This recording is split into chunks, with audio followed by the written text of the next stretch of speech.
Yeah, really understand whether you've got the passion to stick with it. That's really understanding yourself, what you want out of it, um, and really making sure you've got a good pure intention.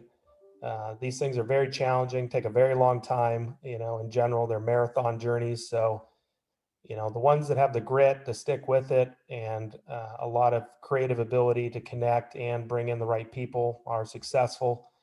But most aren't. Most are not very successful when it comes to building and growing, high tech type companies.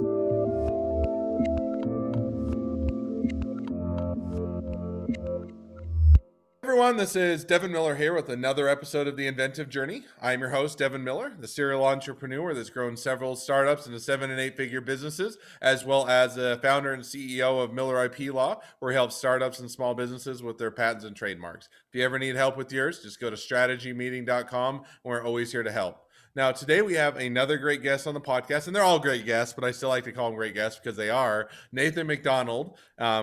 Not I assume not McDonald from the actual food chain, but you could only hope. But Nathan is been interested in entrepreneurship since college and wanted to get into his own business. So he went to University of Washington. They had classes on investing and with angel and venture, and saw people pitch and wondered how people came up with great ideas for startups and how you raise money and all of that. So started into college doing research on angel investing, and with the research, got some chance to interview, I think it was 10 or 15 different angel investors, graduated, went on a trip to Europe, came back and started doing events with entrepreneurs and investors. There's a lot of ups and downs with doing that. I had a great time along the way, and then had a partner that when he started with, and we'll get into a little bit of how that partnership went. And then also started his own investment fund. I think it was about 2015, and has now launched several additional funds and loves helping people rate or do fundraising. So with that much as a introduction, welcome on the podcast, Nathan. Yeah, great to be here, Devin. Appreciate you having me on. And yeah, look forward to sharing a little bit about the journey. It's one of the best parts of my job is exactly that, getting a chance to help people along with their entrepreneurial journeys and help with investors and contributing capital to support those entrepreneurs. So happy to share a few things I've learned along the way here the last 20 years. And yeah, it's quite the environment today with everything happening in the markets and the public markets and just the amount of capital out there. Reminds me a lot of when I got started during the dot-com boom back in the late 90s. Certainly seems very similar to what we're going through today. And obviously a lot of folks excited about blockchain and crypto today, like we were excited about internets and email and Yeah, things. and I think as a complete aside, I think blockchain went down 20% in the market today, and probably will come back up, and it's certainly a bit volatile, so who knows. So well, why don't Yeah. we that's a whole nother rabbit hole that we could go down for a long period of time, but maybe going back to your journey just a bit, take us back a little bit to kind of getting into college and how that started your interest in entrepreneurship. Yeah, back when I was in college, the business school at the University of Washington, just getting going, knew I wanted to be involved in business, entrepreneurship. We got a chance to do case studies on Amazon back when I was in college. Will Mm. it survive? Will it survive its debt load? And Spoiler alert, it did survive. yeah, and argue on one hand and argue on the other hand, and those were our group assignments back then. And Mm. so you got Amazon on one hand and pets.com on the other. So you got to, the question is which one, which one's better to own, right? So, but it was a lot of fun, a lot of things happening. Obviously, the internet just becoming something that was more mainstream, people setting up websites and Mm. just a whole, frontier of opportunity, I would call it. And that's something I learned, kind of during my high school and business education and college at the University of Washington. It's finding the frontier as an entrepreneur. That's something I think we all strive for. Where is that frontier? Mm. Place where we can make a difference, place where we're not stuck in a big bureaucracy, but there's freedom, there's opportunity, but there's also a lot of risk on the frontier. Things aren't necessarily defined. There aren't roads, bridges, towns. It's a bit of the Wild West, so to speak. And but that's what you got to be willing to endure if you're an entrepreneur. You got to be willing to get out of your comfort zone and try new things and be inventive and see what works, what doesn't. Keep doing what you can and keep trying to make progress. So So now I think with that, so you got into university, you got into college, you got to see the different studies. You got to argue as to pets.com will make it or Amazon, and pets.com went up in a ball of flames and Amazon made it. But it was fun to kind of see. And that kind of reminds me, I did MBA school and we did a lot of the same things that as well. But, so you got through college, and then how did you kind of make that pique that interest or get into angel investing and kind of interview those individuals?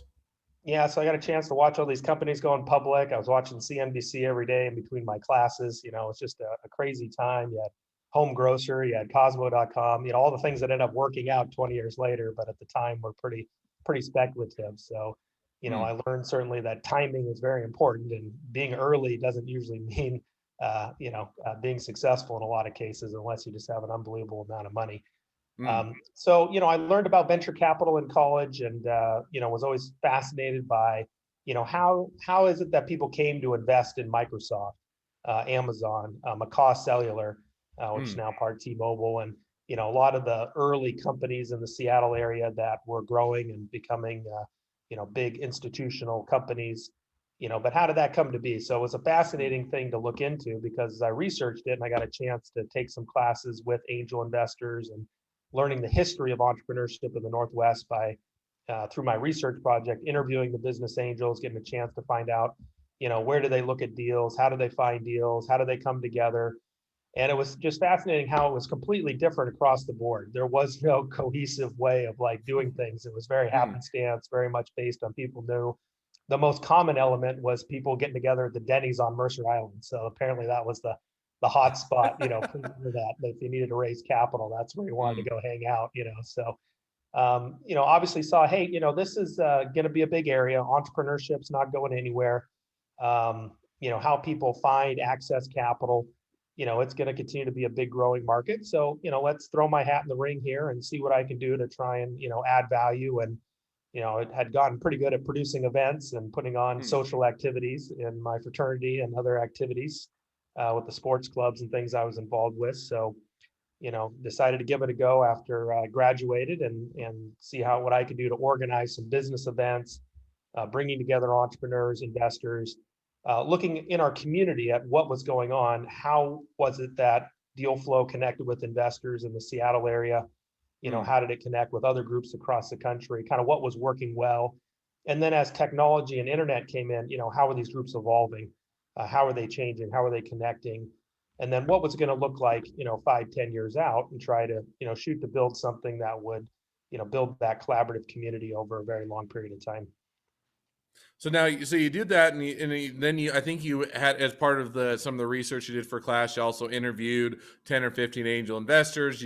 Put on some events. You get to graduation, and then I think you took a graduation trip or whatnot to Europe, or took a little bit of time off. Is that right? Always highly recommended for entrepreneurs. Before you start the journey, make sure you take a chance to travel, have some Get a little bit experience, of your have some breather, your fun. one last time to relax before you dive into a new journey.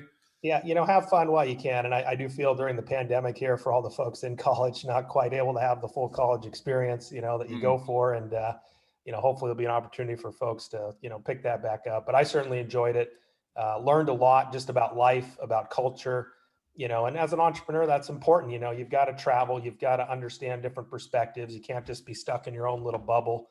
And so that did, and you just have to have space to think, and really kind of, for me, it was a chance to take in everything that I'd experienced during college, all the classes, all the thoughts, kept a journal, wrote up some ideas, what if you're, what are you going to do with your life, and put some ideas down. And, that was very exciting to be able to, go through that, have the travel experience, plus, just really crystallize kind of what did I wanted to do as an entrepreneur, if I had a chance to give it a go. So now you go do the trip and have a good time in Europe. Recharge the batteries, take a break, kind of take a breather before you dive back in and get back into the working life. So you come back and kind of, now where did you kind of pick up from there? Where did you start out, kind of, as you got into things?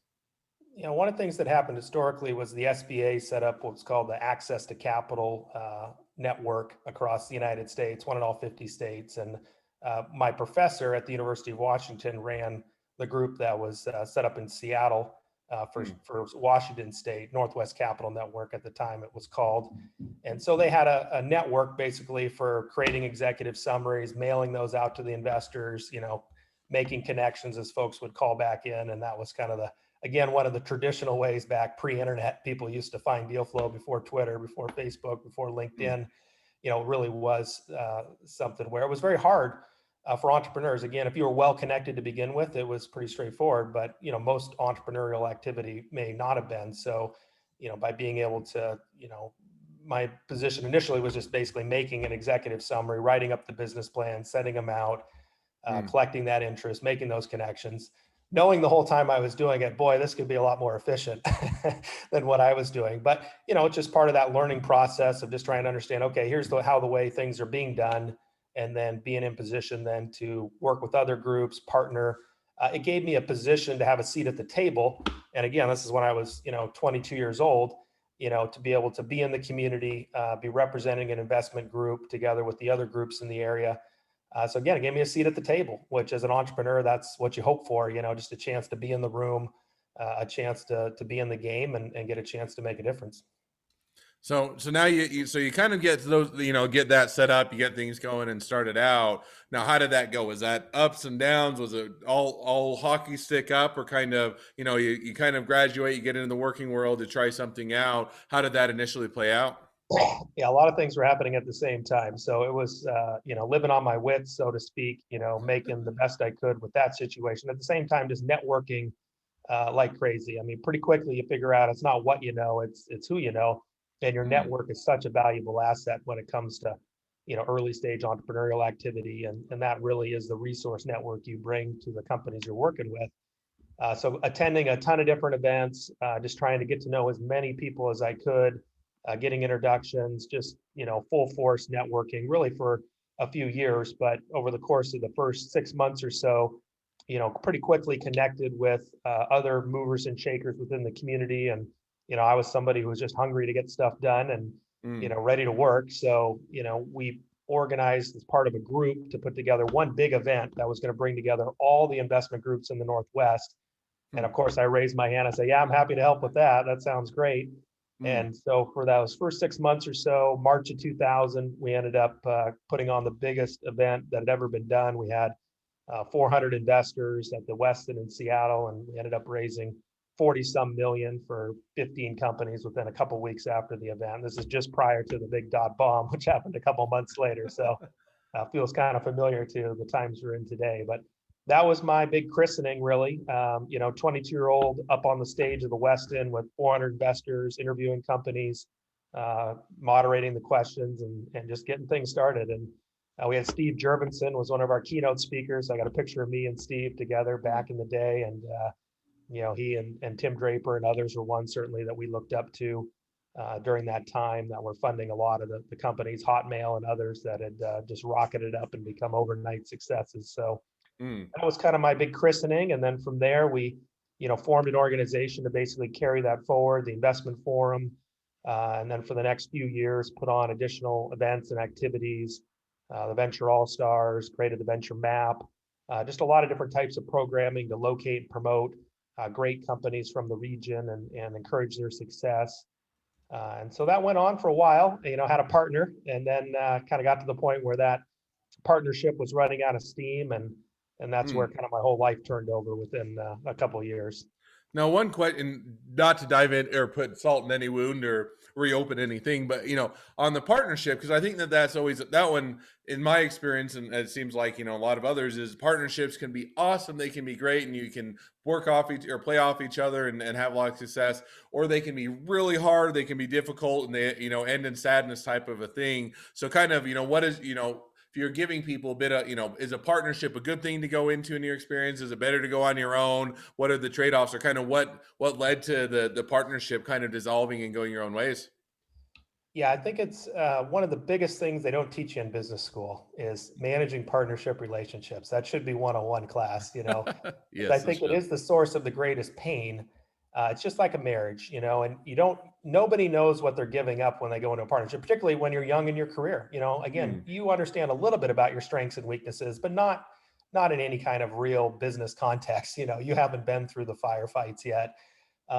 So I think naturally, obviously, we compensate with partnerships with different strengths, and that can be very, very good and produce a lot of positives. But then ultimately, it can create challenges around expectations and core values, and decision making and control. And it's one thing when everything's going well early, but then things get tough, things get stressed, and that's why, again, many entrepreneurial ventures have a tough time with the Hmm. founder structure. And most businesses fail because the founders don't want to work together after 6 months.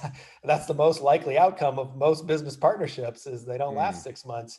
So, each person has to understand your own core values, what you're looking for, why you're giving up a certain amount in a business partnership. I've learned a ton the last 20 years now, and fortunate to be partnered and working with my wife now, so that makes it a little easier.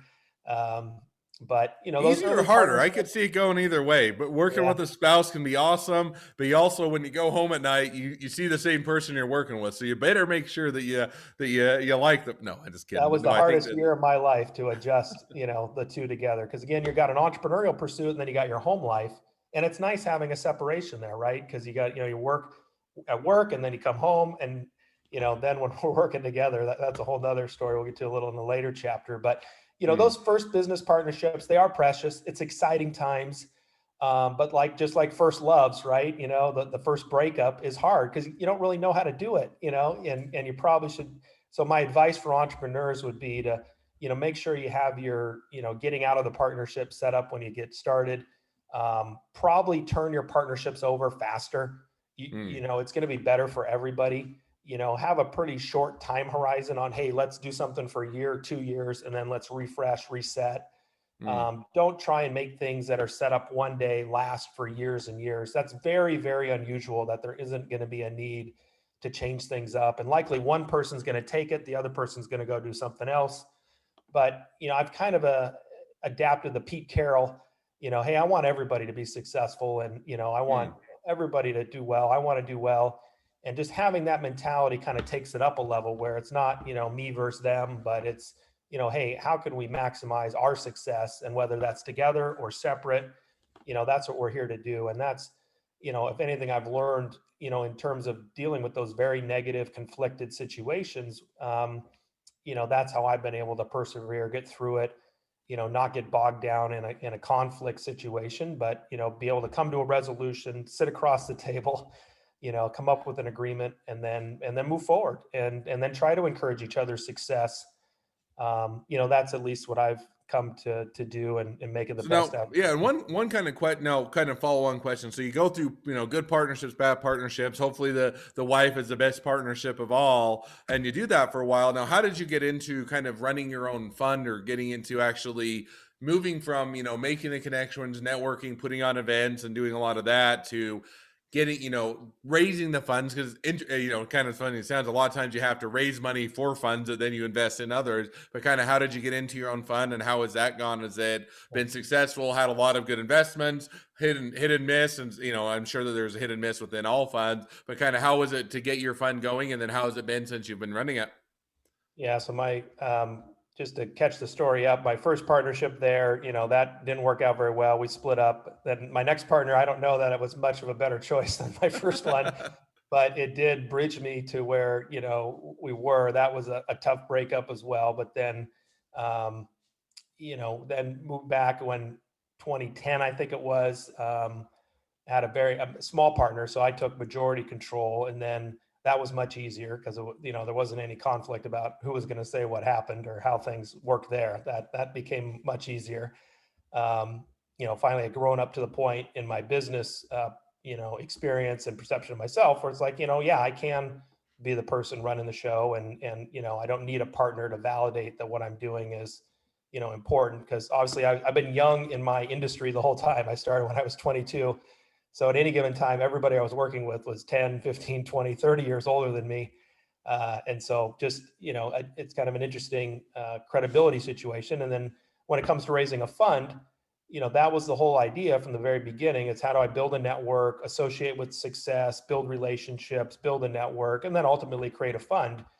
That was about a 3-year, 4-year plan. Well, life had a different, road to run here with the dot bomb and then the Iraq war and then the financial, so every time we got a few steps ahead and I thought, okay, now's a good time to get the fund going and be able to invest in these companies.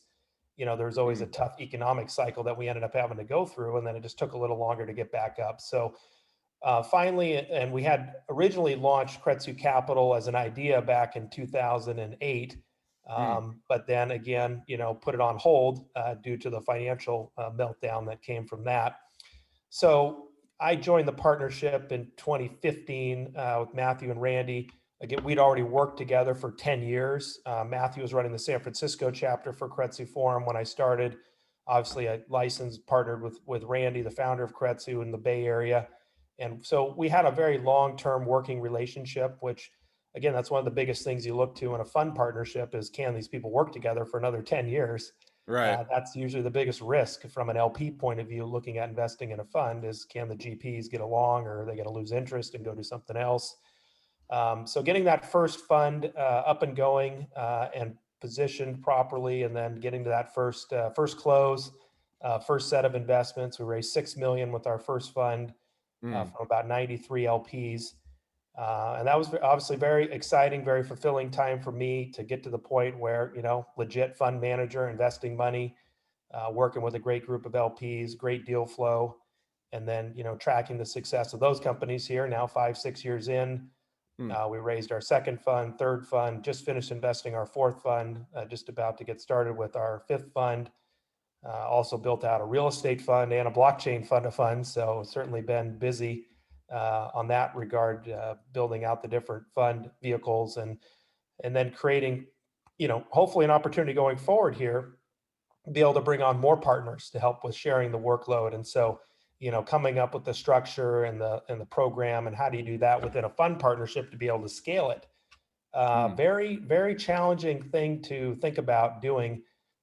From an entrepreneur in a C corp, it's a lot easier, but within a partnership structure, it's just a lot more competing and complicated things that you have to account for. So that's been part of what we've been looking into the last few years. Is just, how do we create more funds, bring on more partners, raise more capital, do more to Mm. support our companies. And so we feel like we've got a very good model here with Fund 5 going forward to be able to really realize that potential for the whole Keiretsu global community, Mm. chapters all over the world.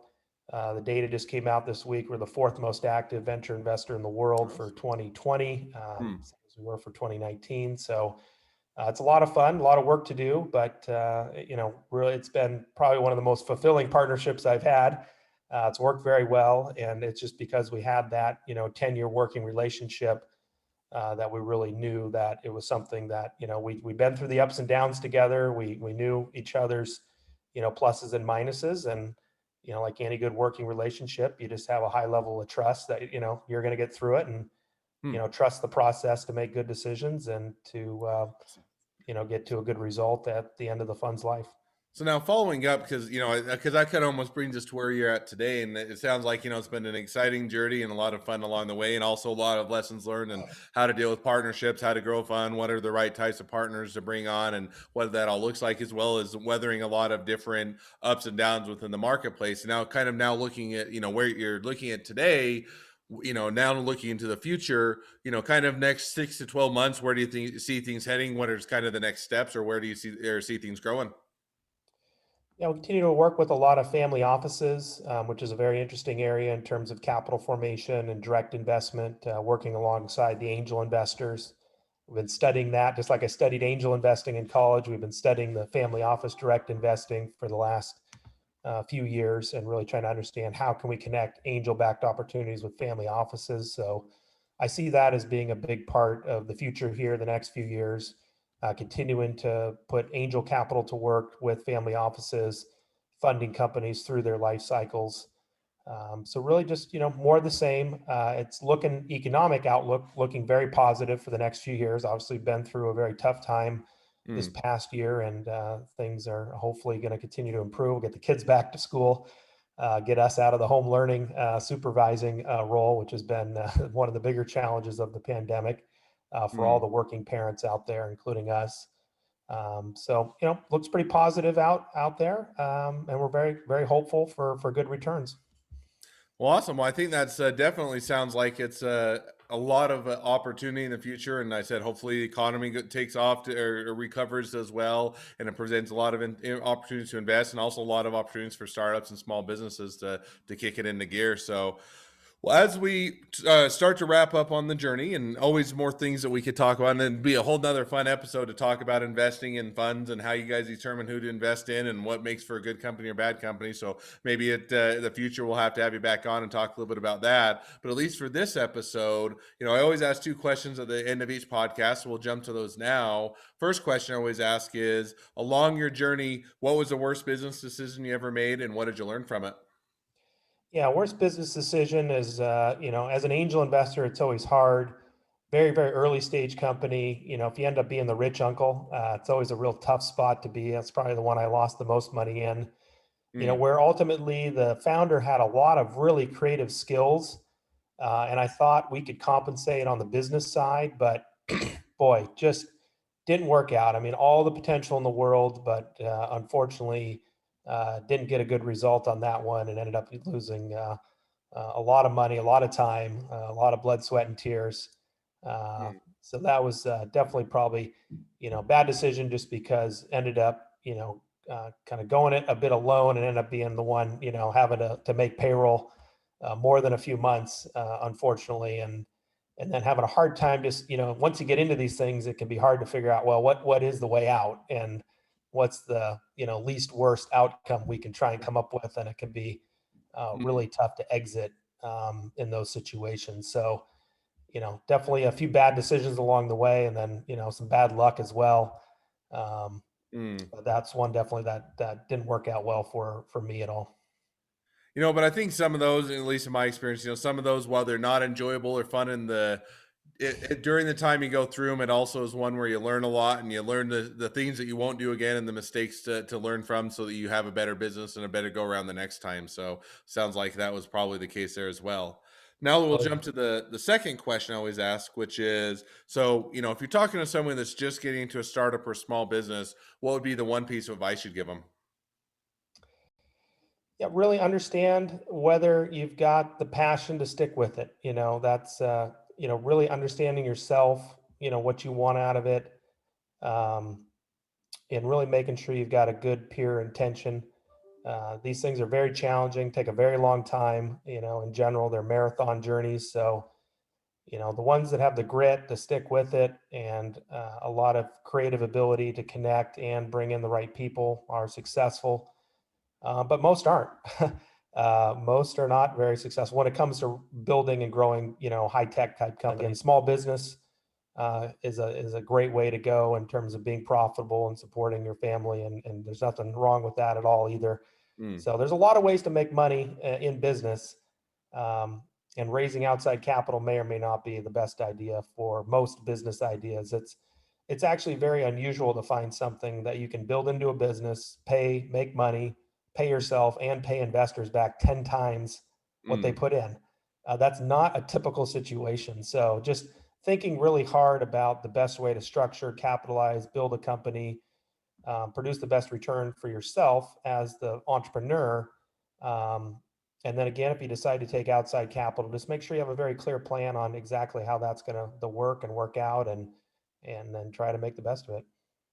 No, I think that's great advice, and I tend to think, I like the, you need to be ready to persevere, because too often you get the movies or the books or the podcasts or whatever it is, and you get the highlight reel, right? Oh, I was an overnight success, when it's really, as an overnight success, 10 years in the making. You just don't hear about the 10 years in the making. And so Yeah. people have sometimes a misconception that, oh, I just have to have a great idea, people will be knocking down my door to get or to give me money, and then with that money we'll just make an overnight success, and it'll go perfect, which for 99.9% of the startups and that's not the case. And you really have to be willing to persevere, push through things, figure it out, pivot, go through ups and downs, worry about or have those sleepless nights well before you ever get to the point where that you feel successful. So definitely like that as a point. Well, as people wrap up, they want to connect up to you, they want to find out more, they want to pitch you an idea, they want to be an employee, they want to join your fund, they want to invest in your next fund that you're opening, they want to be your next best friend,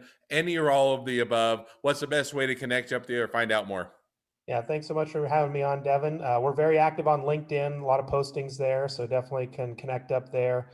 KretzuCapital.com has information about our investment funds, and then KretzuForum.com has all of our events and activities. We do, 30 plus events a month, so we welcome anybody who'd like to join as a guest and attend any of our different training sessions or come as a guest to one of our forum meetings and see how we do what we do. We'd love to have you and appreciate the chance to be on. Awesome. Well, I definitely encourage people to reach out, connect up, and maybe they'll be your next unicorn that you invest in, or hopefully not the next .com bust that you invest in. So, with that, appreciate you coming on. Now, if you're a listener and you have your own journey to tell and you'd like to be a guest on the podcast, always feel free to go to inventiveguest.com, apply to be on the show. We'd love to share a journey.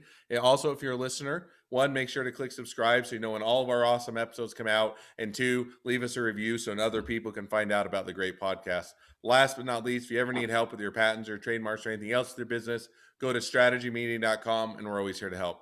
Thank you again, Nathan. It's been fun. It's been a pleasure, and wish the next leg of your journey even better than the last. Thanks so much, Devin. Appreciate you having me on, and best of luck to everybody. Thank you.